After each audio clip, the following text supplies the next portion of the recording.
ஒரு cosmetic brand start பண்ணும் அப்படின்னு நினைச்சாவே இன்ஸ்டன்டா ரிசல்ட் காமிக்கணும் அப்படின்ற ஒரு நோக்கத்துல வந்து நிறைய கெமிக்கல்ஸ் தான் பேசிக்கா ஆட் பண்ணி ஒரு பிராண்டை நல்ல மார்க்கெட்டிங் பண்ணுவாங்க.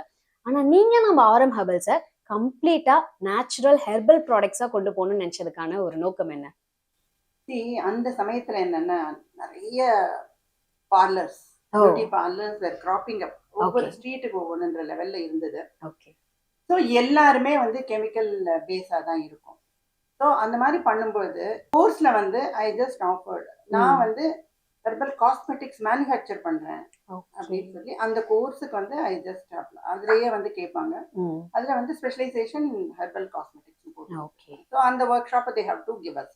ஐ வாஸ் கிவன் எங்கன்னாக்கா எனக்கு வந்து அறிஞர் அண்ணா ஹாஸ்பிட்டல்ல கொடுத்துட்டாங்க. வேற எங்கேயுமே அவங்களுக்கு இந்த ஹெர்பல் காஸ்மெட்டிக்ஸுக்கு என்ன பண்றதுன்னு தெரியாம என்ன வந்து பியூட்டிஷியனாவும் கன்சிடர் பண்ண முடியாது, அவங்கள்ட்டையும் அனுப்ப முடியாது. அதனால இயற்கையை பத்தி அங்க போய் கத்துக்கோங்க அப்படின்னு அனுப்பிச்சு விட்டாங்க. ஸோ நீங்க ரியல் டைம் பேஷன்ஸ் அட்டன் பண்ணிருக்கீங்க இல்லையா? ரியலி நான் அது மாதிரி எல்லாம் இருக்கும்னு நினைக்கல.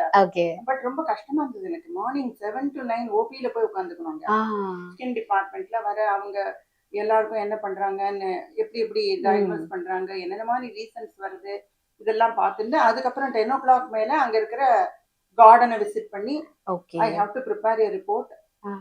பெரிய லெவல்ல பண்ணினோம் அது. It was a project for me. So project report கொடுத்து அந்த dean has to sign and sent it to the government. இந்த லெவல்ல இருந்தது. So that was a very pleasure. Also it was a pain for me to go Indian for the not so easy.